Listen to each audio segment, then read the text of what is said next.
section, right? Because the end of World War II and the experience of World War II plays a role in the development of civil rights. So we're going to start with the Supreme Court decision, and then we'll talk about Emmett Till, and then we'll go through this chapter reading. So to begin with, the Supreme Court ruling Brown versus Board of Education is one of the most consequential Supreme Court rulings in the history of the United States. And so it's a 9-0 ruling. Who wants to explain to me why this is important?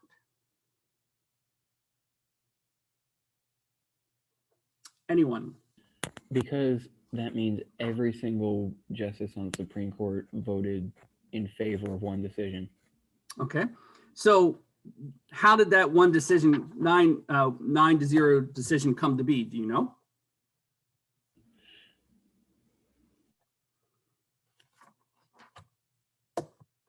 Does anybody know how it happened? I kind of understand the importance of at least a 9-0 ruling.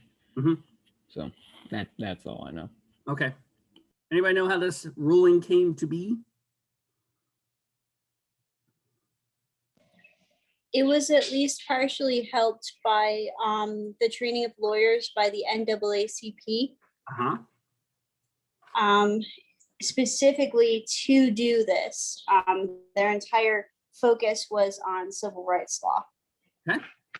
We're going to talk about that particular aspect of the law in a few moments. Maybe let's start with a general how the process works. How do Supreme Court rulings come to be? Kristen, what's the process? Well, I know for like this one, didn't the Supreme we lost you there, Kristen. Sorry, I can't hear you. We heard. Can you hear me now? Yes, I can hear you now. Sorry, you keep cutting out. I think it's my internet. So for this ruling, I know the Chief Justice died and Eisenhower had to name a new one. Good. So how does, that's correct. So how does this work for the Supreme Court hearing case? What's the process? How does he appoint a new one? No. How does the Supreme Court take a case? How does something happen like that? Oh, okay. So it starts at the lower courts. Okay. And if they can't reach a decision, it just keeps kind of moving up the system. Well, they do reach a decision, but then it can be appealed, right? So maybe. Okay. So yeah. So what is the Supreme Court's task? What do they do?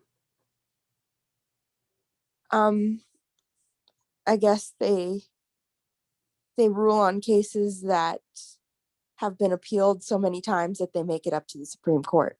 Okay, they don't take every case. So the Supreme Court has the role of choice in this.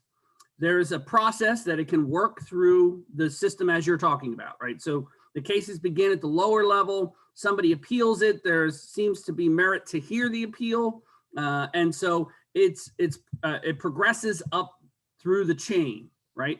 Where each higher level court, federal court, circuit court, works its way up. If the Supreme Court wants to hear it, the Supreme Court will put it on the docket and say, this is an issue that we want to examine. What type of issues does the Supreme Court deal with? Sorry, I have a ton of construction outside my apartment. So won't they listen to ones that'll set a precedent for other cases? A precedent for what? For other cases. Under what? The Constitution? Yes, precisely. That's the job of the Supreme Court, right? They rule on the constitutionality of laws, of actions, of events, right?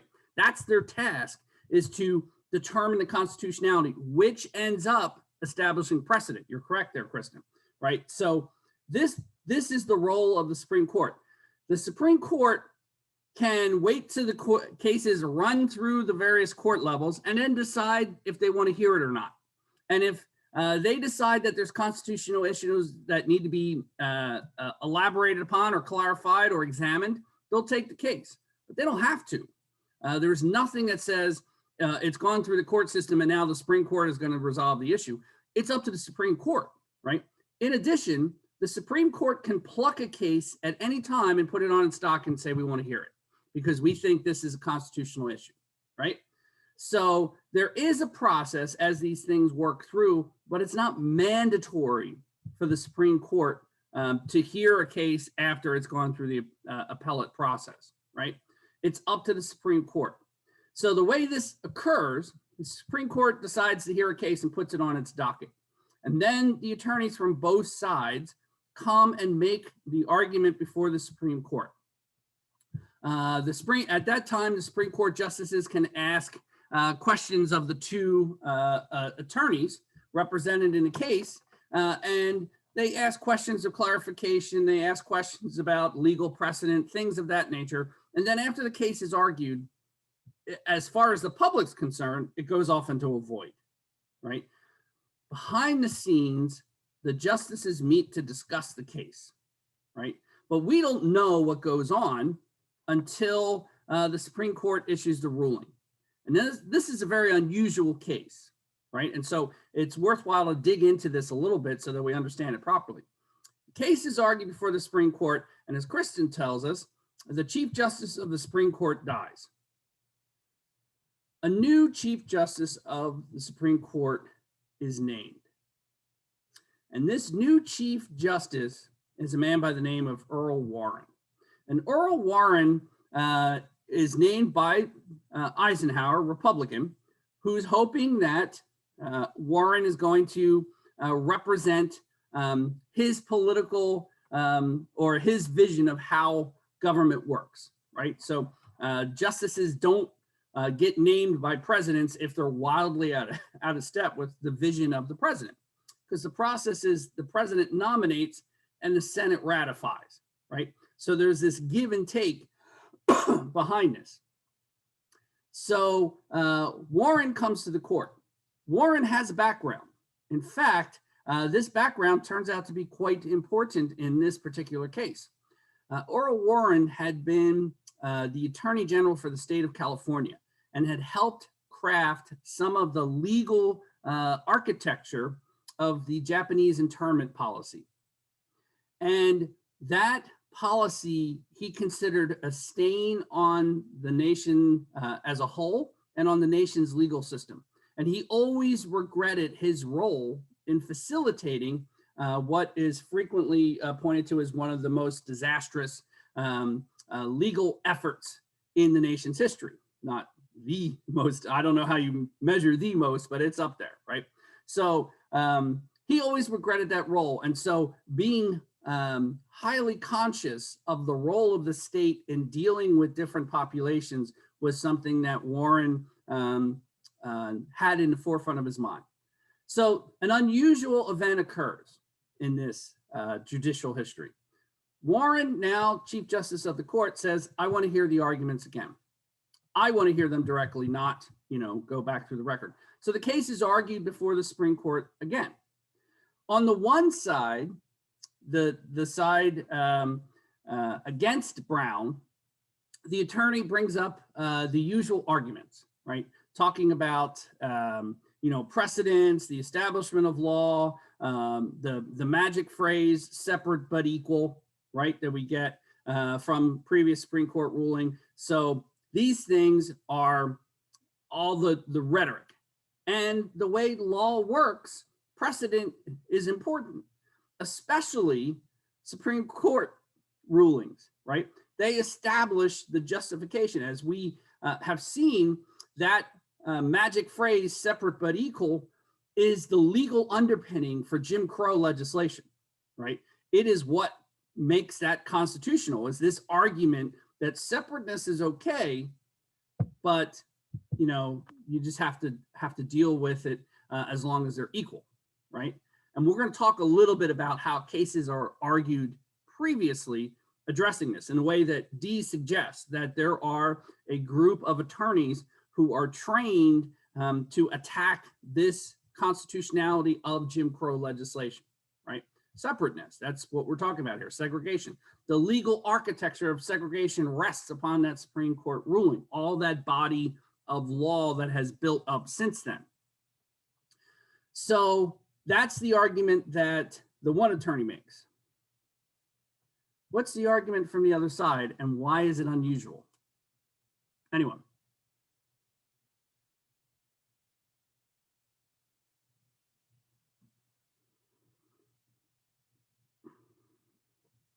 Don't they argue that if something is like, they focus on the separate part of the separate but equal, and they argue that if something is separate, it inherently can't be equal? Okay, this is a different legal argument, right? And we're going to talk about the way those cases are structured in a moment, but here I just want to focus on how the Supreme Court works, right? What is the justification for demonstrating that separateness is inherently unequal? What type of evidence is presented? Was that the study that was conducted I lost you there. creating inequality? I lost you about halfway through. So you said the study. Tell me what the study is again. Clark experiments with kindergartners and different dolls, and he asked them to describe each doll. Okay. And he found that separation creates inequality. Okay, good. So it's a depressing study that even at the age of kindergarten, that children imbibe the notion of separateness as creating a hierarchy of better and worse, right? And they project onto those dolls their images of better or worse, right?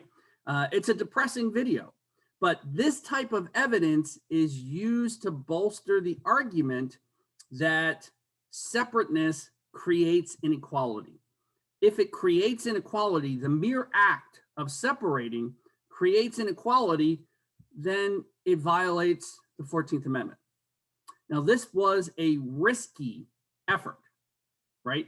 But nonetheless, it was the case that was argued. So thinking about now in the Supreme Court, you have on one side this architecture of legal precedents, all these things built upon it, going back to the Supreme Court. And then on the other side, you have a different type of evidence being presented, right? And then the court goes off and decides they're going to discuss it, right? Earl Warren is working as Chief Justice to assemble a group that is bulletproof, because he recognizes that all Supreme Court rulings are equal, but some are more equal than others. He recognizes that this Supreme Court ruling is going to overturn the whole legal basis for segregation.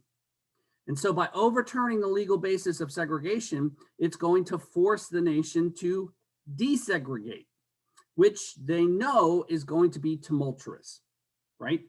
But Warren wants to make this a solid block from the Supreme Court, because he knows that if the ruling comes out 5-4, that there's going to be enormous pressure to get a fifth on the losing side, right?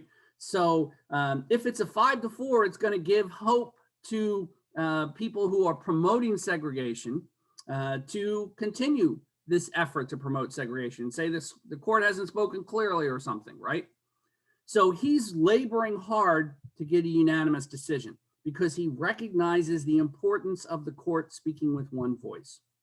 That if there's any wiggle room on this, the opponents of this effort to desegregate will drag their feet, will try and prevent this from occurring, right? So that's why the 9-0 ruling is so important. And as you know, the way the Supreme Court works, I always like it. They hear the case. It's somewhere in, nobody knows for sure what's going on. And then the court ruling, when it's announced, becomes the ruling of the court. And so the Sergeant at Arms reads the ruling, right? And so The sergeant at arms was about an hour into reading cases, and then he said, and now I'm going to read the Brown decision. And everyone understood in the court, this is the momentous ruling, right? This is the largest issue that had been on the docket for the Supreme Court for the past couple sessions. And so that set off a firestorm of media coverage. And when the court spoke 9-0, it swept away the language. The way the court referred to it is the language of separate but equal was found to be inoperable, right? I believe that's the terminology they use. That says this is incorrect language. It needs to be swept aside. And it's not just the Supreme Court ruling from Plessy versus Ferguson that's overturned. It's the whole legal justification of Jim Crow. All that is swept aside. Now, Earl Warren also knew that, as he referred to it, that the justices are just 9 guys in black robes, right? He understood that desegregation is going to have to occur at the state and local level with the support of the federal government, right? It's not something that the Supreme Court can enforce upon people directly, because, you know, there's 9 old men who are going to force people to do stuff, right? So they followed up what's sometimes referred to as Brown 2 with the time frame for it. And they said, they coined a new phrase. The Supreme Court coins phrases all the time. The nation must begin to desegregate with all deliberate speed. Sydney, how many days are there in all deliberate speed?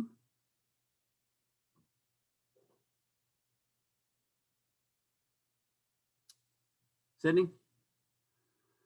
How many days in all deliberate speed?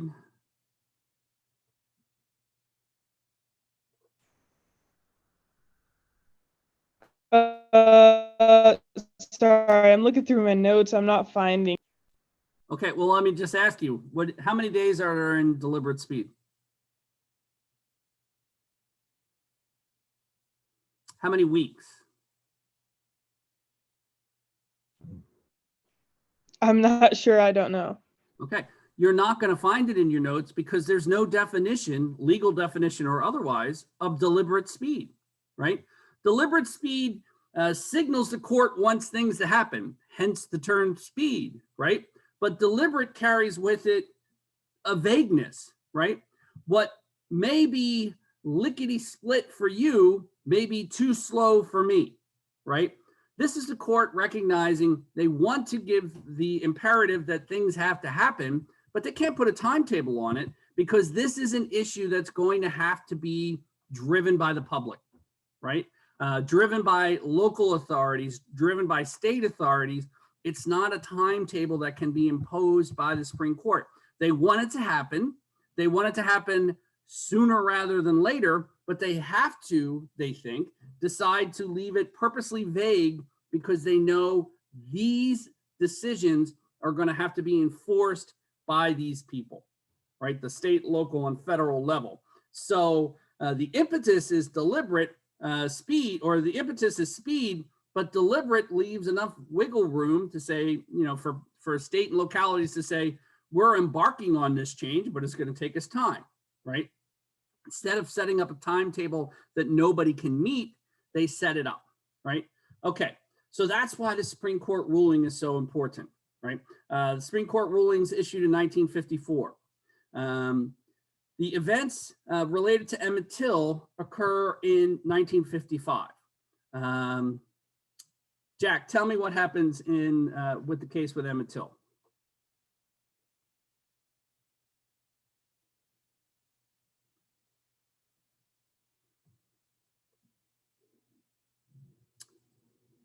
Jack, if you're trying to tell us, you're muted.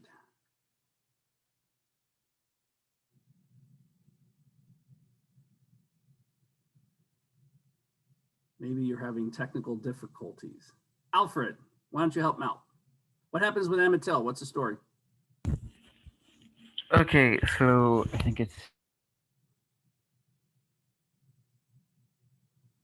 Oh boy, it's cutting out. I cut out for a second. I got you. Okay, so I believe it's 1956. Emmett Till, he's from Chicago, but he's seeing some family down I can't remember where it is, but it's down in the south. It's in the Mississippi Delta area. I don't remember which state. But he is with, I think, some of his cousins, and I can't remember if this actually happened or if this was just said it happened, but a white woman reported that Emmett catcalled her. And because of that, I can't remember if if Emmett did do that, or if that was just something she set up and made up, which is plausible too. Anyway, she got, I think, 2 relatives of hers to go basically beat up Emmett Till and then throw him in the Mississippi River. I think with like some bricks tied to his feet or something like that, or they just threw him in. But anyways, he went missing, and then they found his body later, and it was all like just like inflated and like fish eaten and stuff like that. It was just disgusting.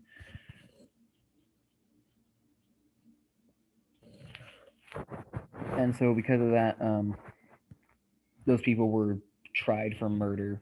But then it was also important because there was also an open casket funeral for Emmett Till back in Chicago for it. Good. And that got a lot of public attention, as it should. And what was the outcome of the case? I don't think the murderers got charged with anything serious. And that was another big thing about this. Okay. I think that's what happened. I can't quite remember. You're mostly on the right track, right? But just to highlight a few key points you make here. So he's a young child from the north, right? He's a 14-year-old boy. He comes to Money, Mississippi, right? A region with which he does not have any familiarity with, and a region that's deep in this Jim Crow world, right? In which the white population maintains its superiority through both legal form and extra legal form, right? And they enforce a segregation between the races. Emmett Till violates that. Whether or not he gave a wolf whistle, as some people report, or said, bye, baby, as some other people report, is somewhat immaterial. But what it means is he violated the local norms of a young Black male talking to a white female, right? Coming from Chicago, he may not even have known about these norms. But this violation of written and unwritten rules in the South provoked an exceptionally violent response. Her husband and her brother-in-law were the ones who dragged him out of the house in the middle of the night, beat him, and then shot him and tossed his body into the Tallahatchie River. He was under great pressure. The 2 men were arrested and brought to trial, right? And you're correct that one of the key elements that Emmett Till's mother had done was that she made sure that there was an open casket so that, as she said, everyone can see what they did to my son, right? So this is an attempt to bring out into greater prominence what goes on to enforce segregation, right? This animalistic violence to maintain this superiority position. It's not just legal architecture, it also has extra legal violence. So here we have extra legal violence that's brought to be adjudicated, right? They are arrested, they are taken to trial, and the trial is a farce, right? The attorney's closing argument says, I know that every Anglo-Saxon one of you will know what to do, right? And they deliberated for, I believe, 2 hours, and they said it would have been shorter, but they wanted to make sure they got a lunch, right? And so they come back and declare them innocent. Afterwards, the full story comes out because the 2 men sold their story to a newspaper reporter and confessed to the whole thing, right? They knew they could not be charged again because of double jeopardy, because they were already charged with murder and acquitted. So they told the story of what they did, right? That example was ignited a response because it brought out into broad daylight and discussion how the system operates. And the pure injustice and evilness of this these events were brought out for everyone to see and plays a role in this. And so Chafe's article, or a chapter, actually, a chapter from his book, there's a lot of things I really like about it. One of the things I really like about it is that it links the early civil rights movement to the experience of World War II. Because what World War II did was it changed the perspective of many African Americans in the South. Part of the business of this oppression is to keep the population isolated and ignorant, right? A strategy that goes back to slavery. This idea of keeping folks under the thumb of local power authorities, whether it's the people who own the sharecrop that they work on, or the local sheriff, or the local legal system, some sort of structure that keeps them in their place as the white population sees it, is part of this effort, right? The war, World War II, broke that sort of dominating chokehold. It's a strange comment to make, but racism, and for that matter, sexism, is a type of luxury, right? You're able to discard the valuable contributions of a segment of your population, right? You determine you don't need them, and so you're going to prevent them from being used to their fullest extent by keeping people in positions where they can contribute little or nothing to society, right? It's a luxury. During World War II, the United States could not afford that luxury. And so women and minority groups like African Americans from the South were given opportunities that they were blocked from before, right? So for some individuals, they went into the military, right? And were transported around the world, right? And from there, they saw a different world, right? The world in which they had been forced to inhabit was exposed to be not the way the world has to work, right? You had people who were living in desperate poverty status on sharecrops, right? Suddenly given the opportunity to work in a bomber factory in Wichita, in which they were paid significantly more. And because of these incessant demands for production, those with talent were given opportunities to do things in leadership roles that would never have been offered to them before, right? Part of the business of this segregation is to treat the people you're oppressing like children, that they can't be given any authority. They have to be minded like you mind a slightly disobedient toddler, right? To keep him from running into traffic. So these opportunities opened the eyes of people under this system. And when they were returning home to the places where they had lived before, there were a lot of these people whose experience in World War II said, no, I'm not going back to that, right? And so that sentiment, those people and their experiences lay at the root of this civil rights movement, right? And so what I like about Chafe is that he refers to this in two fashions, right? So he says, the first assault is on the court system. So Dee, tell us again about how this legal attack on segregation occurs first.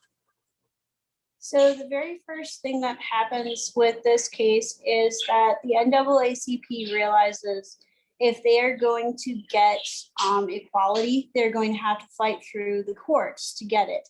They're going to have to change national law instead of just state laws, because the states aren't actively, they're not enforcing equality at all.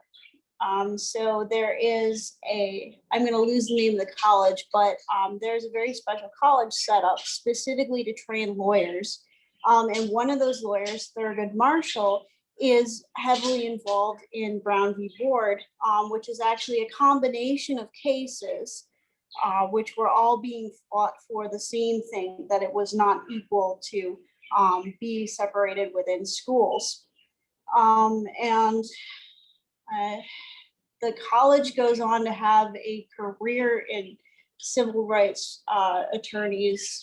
I'm trying to think of other cases, but I'm losing it. There was one case in Oklahoma where a man was going to college and he was forced to sit in the hallway. And he managed to win a seat in the actual classroom. And that again was this idea that in training lawyers is the only way to kind of get through to equality. Okay, so good. So the early court cases are attached. So the magic phrase is separate but equal, right? The Supreme Court said creating separate facilities is fine, constitutionally fine, as long as the things are equal, right? So the earliest court cases are challenging the equal part. So the example of the Oklahoma Law School, where the student has to sit in the hall while the class is going on, that's not equal treatment, right? And so the federal court system, when that case is argued, has to say, you're right. That particular law does not measure up to the test of separate but equal, right? It's not equal. And those cases are the ones that the court system are first challenging, right? The equality of that equation that the Supreme Court has crafted, right? It's not equal. And so winning those cases is comparatively simple, although it takes a lot of work and effort, right?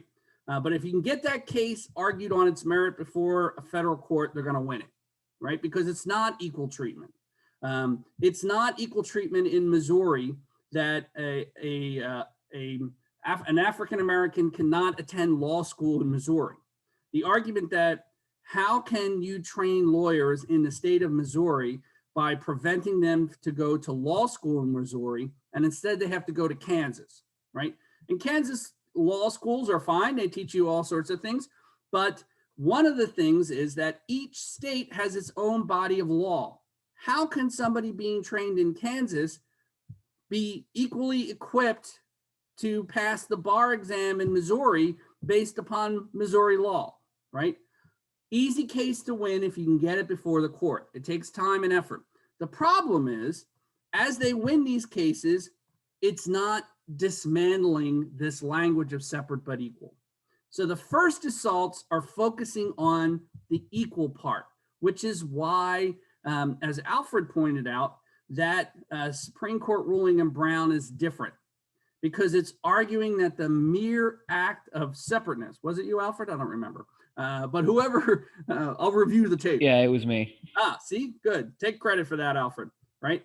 So you're spot on in terms of that, in that this is challenging the separateness part, right? There's also a little factor about sort of how the court system works. Braden, do Supreme Court justices like to overturn previous Supreme Court rulings? Most of the time, no, unless it contradicts how society has changed at the time. Okay. Why are they opposed to overturning that? Two reasons. What I think is one of the reasons is because, for the most part, when a Supreme Court makes a ruling, it's to uphold the Constitution, and a lot of the time they don't like to go against the Constitution. Right. Well, all Supreme Court rulings are based on the Constitution, but the point you're making, which I agree with, is that when the Supreme Court issues its ruling, a lot of other things are built around it, right? So that, thinking back to Plessy versus Ferguson, that established not just that Plessy got to the destination he wanted, and so that's that passes muster under the 14th Amendment, right? It's not just that particular case is ruled as acting in a constitutional fashion. It's that all the legal things that are tied to it of Jim Crow are justified because of that base ruling, right? So overturning that base ruling doesn't just throw out the Plessy versus Ferguson case saying, you know, okay, so people on trains can sit anywhere they want, wherever their ticket buys them, right? It throws out the whole justification for Jim Crow. So that is tumultuous, right? So you're correct, but it's a personal reason too. Personal reason is like in all Supreme Courts or just this current one right now? I would say all Supreme Court justices. The only thing I could think is they're on, a lot of the Supreme Court guys are on there for life. So a lot of the cases that they would overturn are cases they have done before. So they rather not go against their decision that they made in their younger years. Okay. I would extend it even further. No Supreme Court justice likes to overturn previous Supreme Court rulings because no justice wants future Supreme Courts to overturn their rulings, right? One of the things that justices in the appellate courts hate is when people at the next level overturn their ruling, right? So it is sort of an indirect check that you want to make sure that you're examining the pure constitutionality because you don't want a future justice to overturn your case and you, having written the justification, are now held up as the person who wrongly interpreted the Constitution, as is the case in Plessy versus Ferguson, right? This is pointed to as, wow, that's a really bad Supreme Court decision, right? So no justice wants to be that person, right? Or those people. So that's sort of a personal aspect of it. So this challenge overturns the legal justification, right? And so we already talked about deliberate speed. So this leads us to the second assault on this issue of segregation. The courts have spoken, right? Thurgood Marshall persuaded the Supreme Court, and most in particular Earl Warren, who then convinced the other justices to sign on so that it was a 9-0 ruling by making the argument, look, this case is going to be ruled in favor of Brown, right? That's where the numbers are. But it's really important for us to come around as all 9 of us on this. So if you're the lone holdout on an 8-1, that's going to undermine our ability to have this architecture of segregation swept away. So he labored hard behind the scenes to convince people to make it a 9-0, right? So the courts have spoken, it's thrown out. What happens next? Anyone?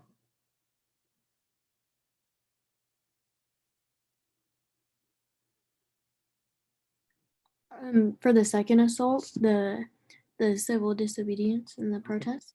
So what is civil disobedience and peaceful protest? What is that? Rosa Parks, Martin Luther King, the counter sit down, and Freedom Riders. Okay. 2-part question. Why are they necessary? And what did they achieve? Let's deal with part 1 first. Why are they necessary?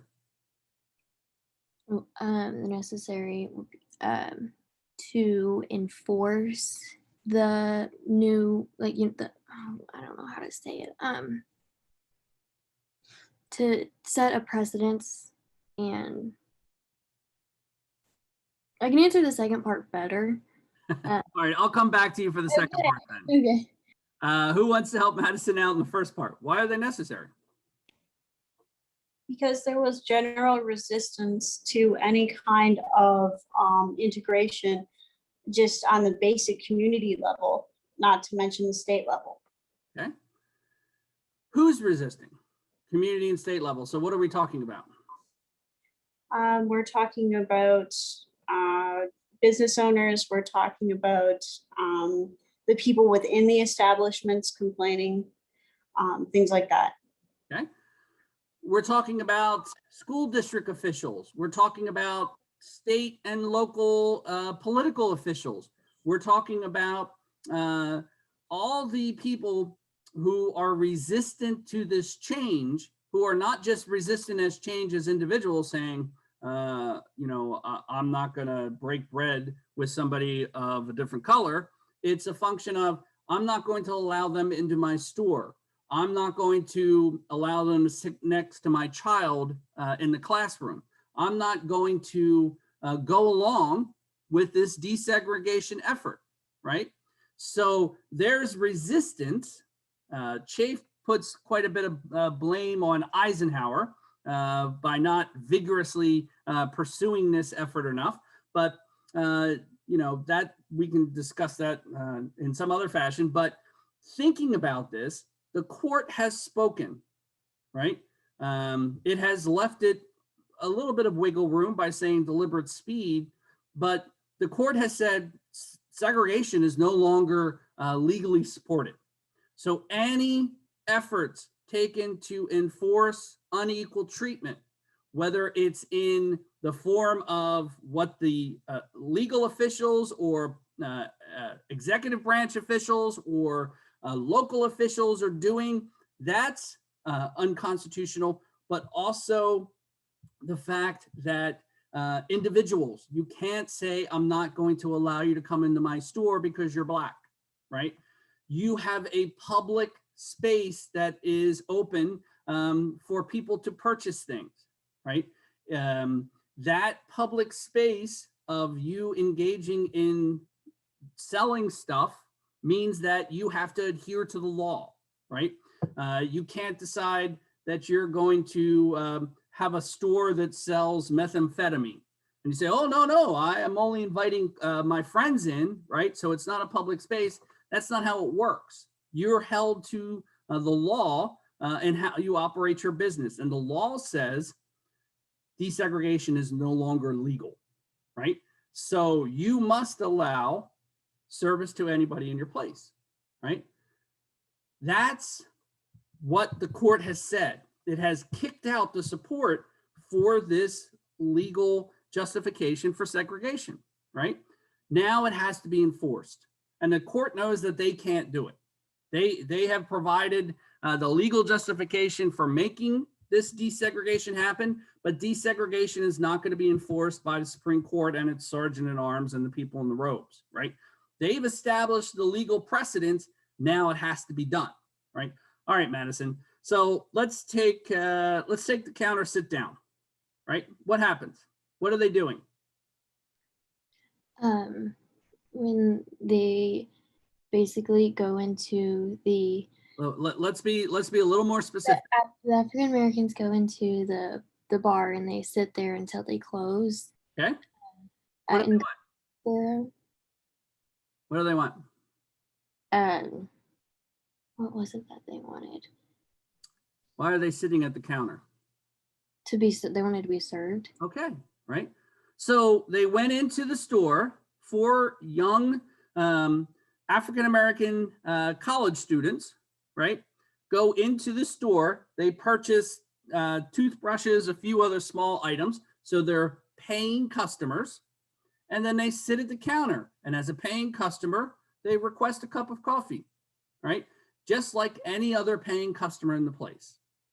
And the waitress refuses to serve them because they're Black, right?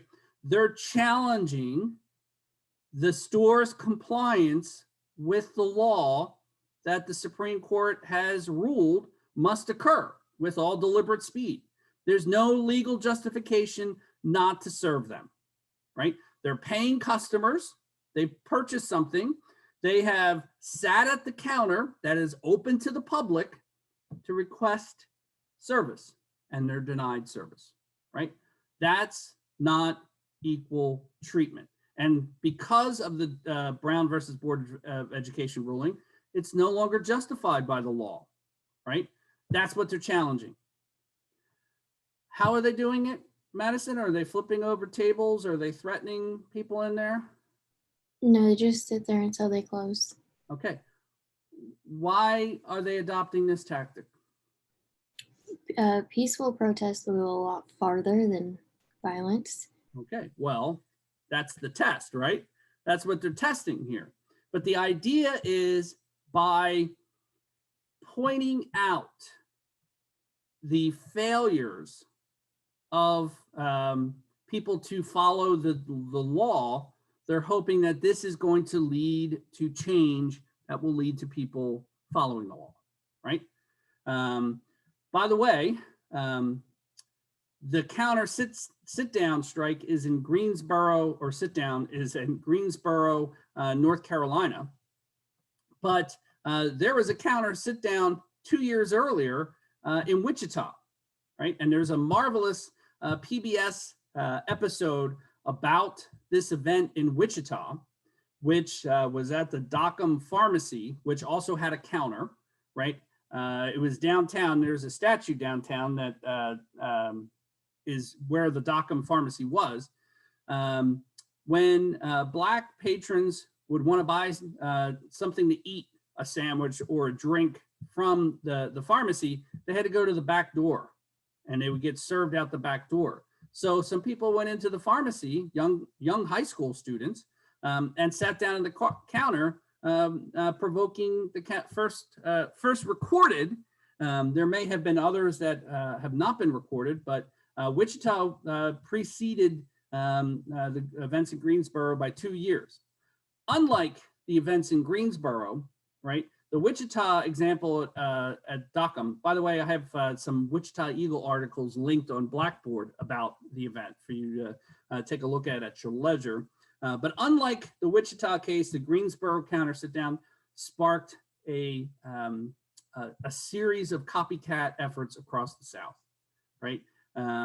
So that movement of challenging this injustice peacefully was part of this civil disobedience, refusing to recognize people violating the law as operating correctly, right? That's what the civil disobedience is. Normally, civil disobedience is violating or is civilly disobeying laws, right? Well, this is a case where there's laws, but they're not justified because the court has ruled them out. And so it is civil disobedience in that they're challenging the laws, but it's really a function of bringing out these practices that are unlawful, unconstitutional. All right. What's another example? Good, Madison. Somebody else give me one of the other examples. Anyone?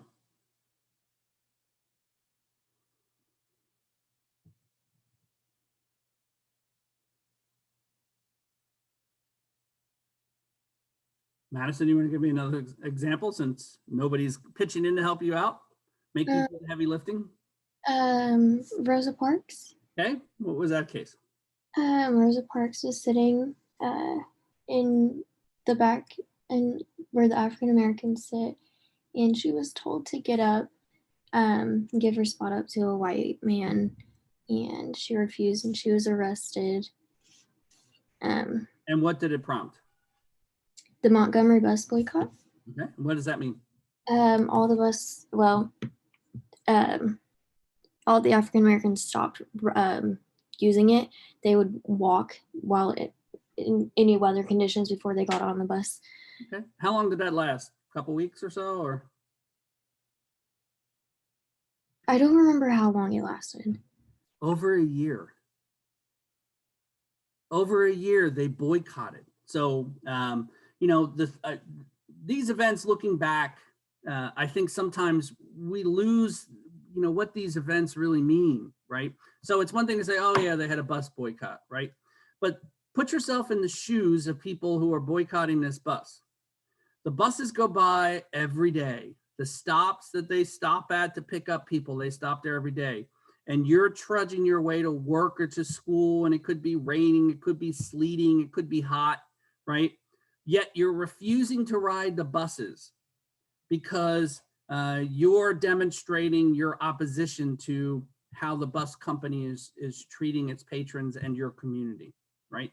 And nobody says, all right, here's the timeline, get your calendar out, and each day you mark it off, right? Nobody knows how long this is going to last. Nobody knows if it's going to be successful. Nobody knows if everybody's going to keep, their unified efforts to pressure the bus company, right? And so the fact that for day after day, more than 90% of the Black community boycotted these buses, it's a marvel, right? The lengths of inconvenience and in some cases threats these people were putting up with in order to put the pressure on them, right? So in the counter sit down, people were attacked by other patrons in some cases, right? So they would pour condiments on them, they'd shove them, they'd shout expletives, and these often teenagers or young adults would be sitting at the counter peacefully demonstrating their resistance to it. And these nonviolent protests were met with violence, right? And so that's what we see in the Freedom Riders. So the Freedom Riders, they're going to test two things, right? They're going to test whether or not bus companies, which are interstate, right? So these are clearly things that are held sway to federal law, whether these bus companies are and the stops along the way are going to adhere to this change in the Supreme Court ruling, right? Whether or not they're going to be able to use all the facilities, right? So that's what these Freedom Riders do. They get on these buses and they're going to go down the South. And then as the cherry on top of this effort, when they get down to their destinations in the Deep South, places like Mississippi or Alabama, they're going to go out and register the Black population to vote, right? Because one of the things that holds this system in place is that in many places across the Deep South, the Black population is prevented from voting, right? That's the loopholes that were created in the 15th Amendment have been utilized by local and state authorities to prevent the Black population from voting, right? So the loss of the franchise for the Black population really leaves them with little choice, right? How do you challenge a system in which you can't vote people out, right? So you can't get the laws changed that way. And the Supreme Court has ruled that segregation is constitutional, right? So that's what makes this effort so difficult to overturn. And so this civil disobedience is seeking to force these systems to adhere to the laws. It's nonviolent, and in many cases, it's being met with violence, right? So on the Freedom Riders, the bus is stopped outside of a town, and then to encourage people to get off the bus, a Molotov cocktail is tossed inside. And as the people stream off the bus, they're met by a white mob who beat them with various things, including tire chains and the other items to pound on these folks. And then about 10 minutes later, the sheriff's department shows up, hey, bring it up, right?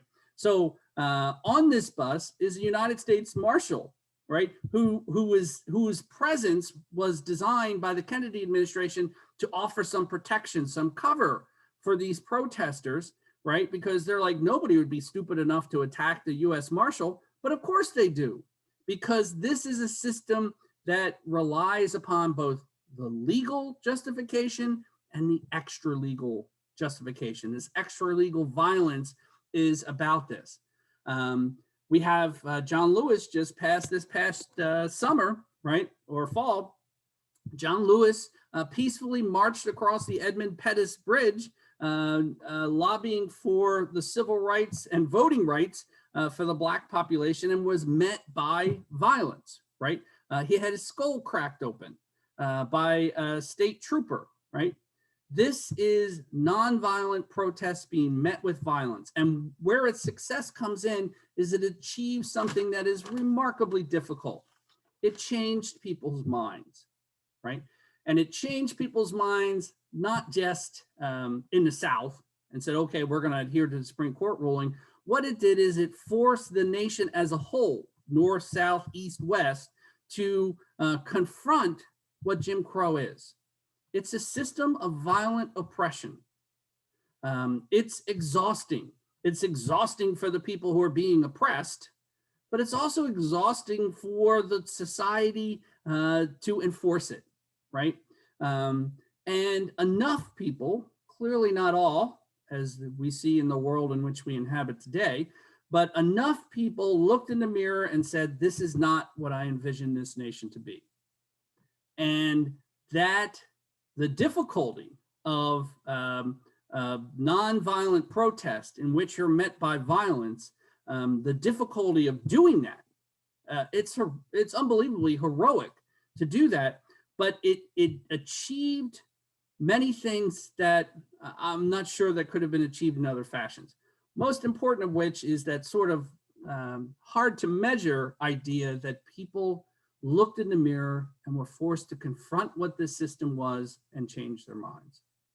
The civil rights, it's tied to where we began this course with Reconstruction, because civil rights, which has not achieved the intended goals of Reconstruction yet here in 2021, but the ideas of the civil rights movement are to fix where Reconstruction failed, right?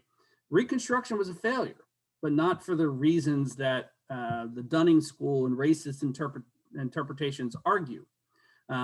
They argue that it was a failure because they even tried to create this legal business of equalness, right?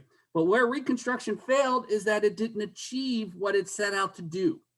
That's what civil rights was forced to pick up. And I think about the colossal waste of time and effort to maintain that unequal system of oppression. So the civil rights movement achieved some notable successes, clearly not all, but it also served as a template for other protest movements, right? So the women's rights movement is built upon it. The gay rights movement is built upon it. Latino rights. It also provided the structure for protests against the Vietnam War, right? So this civil rights movement is an ongoing process and struggle, but it's important to understand how all these things link together, right? And continue into the present day. All right, any further questions about the civil rights discussion? You all feel pretty good about this for the exam, the practical question.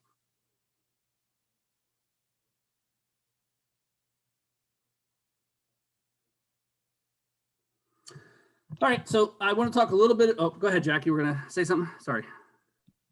I suppose I had one question. A lot of teachers like to say, hey, don't use any I, we, or us kind of statements because you want to keep a formal tone. Obviously, the subject matter for the paper is a little more human, a little more personal. Do you want to keep that requirement? For the paper, this is an opinion paper, right? You're not quoting somebody else's opinion, it's your opinion paper. So this is an unusual type of an assignment for what you're talking about for writing a paper. In general, I will say, when you write a paper, that the words I or me or whatever should appear in the introduction or the conclusion if they appear at all. But this is a different type of paper, right? This is your opinion. So justifying your opinion, it's perfectly acceptable for you to say, I think this, or because of this, my opinion is, right? Does that make sense? Yeah, thank you. Mm-hmm. Okay. Any other questions on civil rights before we get motoring along a little bit?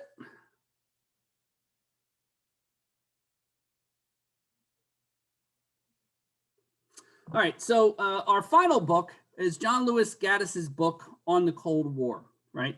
And I want to give you a little bit of background about Gaddis and the Cold War, so that on Wednesday, when we do a very high-level discussion of the book, you can link this sort of what Gaddis is trying to do in this book, linked to the individual lectures on the chapters that are part of the discussion, right?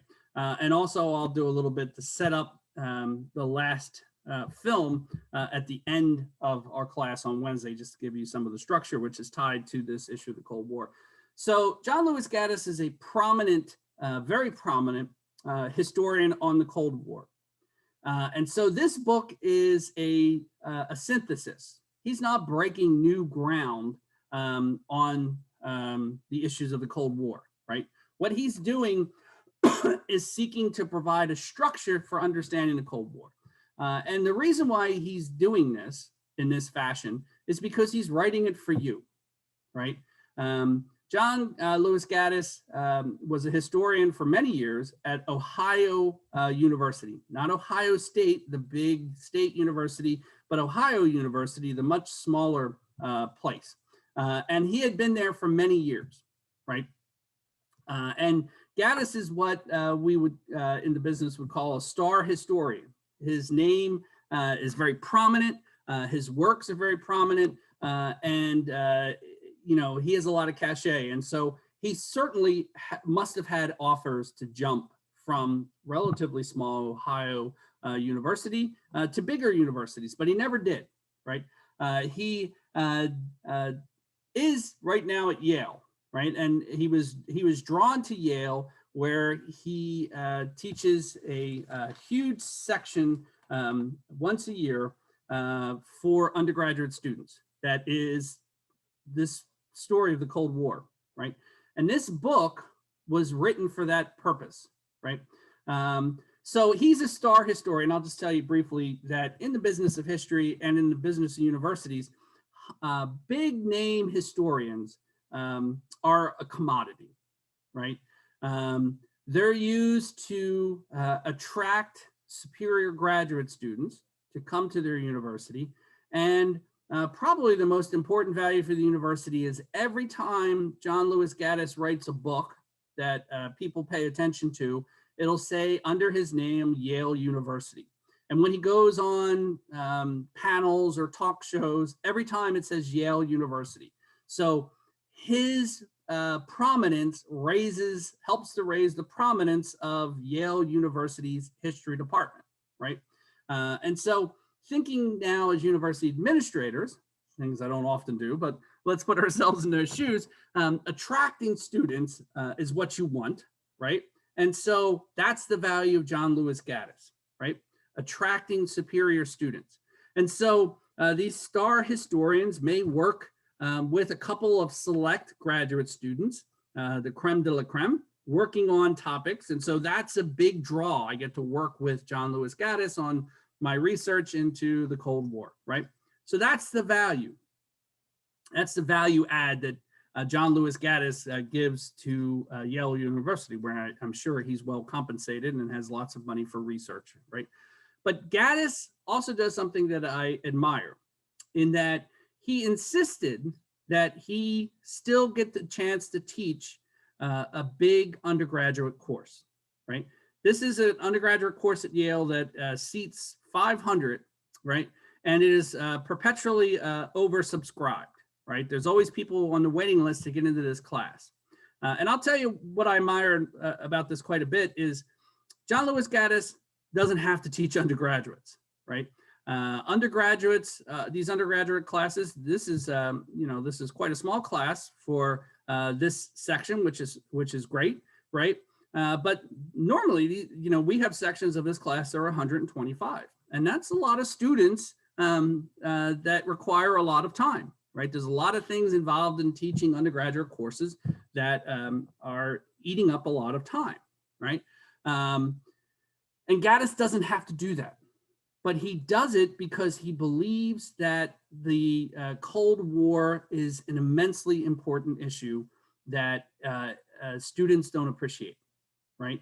I don't want to say don't appreciate. They don't appreciate in the same way that Gaddis and I appreciate it, right? You, for the most part, weren't around. You may have been, I guess most of you are born after the end of the Cold War, right? So you don't have that lived experience of what it was like to live during the time of the Cold War. As Gaddis puts it in his introduction, he said, I came to recognize that the undergraduates who were coming into my classroom knew or cared about the Cold War in the same fashion that they knew or cared about the Peloponnesian War, right? Peloponnesian War, very interesting. And one could craft an argument on how it shapes the world in which we inhabit today, but it was seen as something that happened then, right? Disconnected for the majority of undergraduate students from the world in which they inhabit.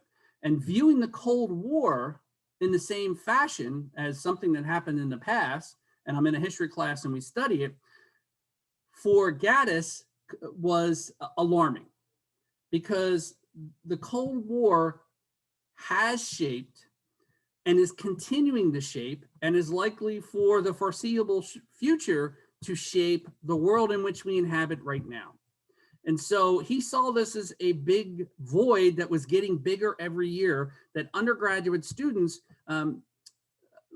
didn't have the depth of understanding about what the Cold War was and was about, and what that means for the world today, right? And so that's why he wrote this book. He wrote it for you folks, right?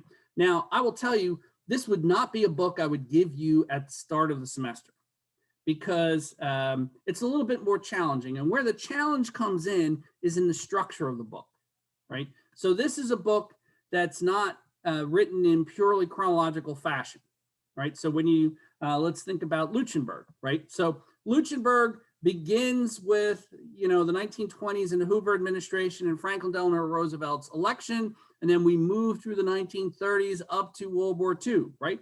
Chronological. As you move through the book that you're moving forward in time, and so that's how the book is structured. Gaddis's book is not purely chronological. He has individual chapters. In those chapters, it's chronological, right? And so there's aspects of this that are part of the chapter that he works his way through and discusses, right? And then chapter 2 or chapter 3 returns to a previous period in some case and picks up a new theme, right? So it's a little bit more challenging in that it's not a straight, A to Z chronological order assembly.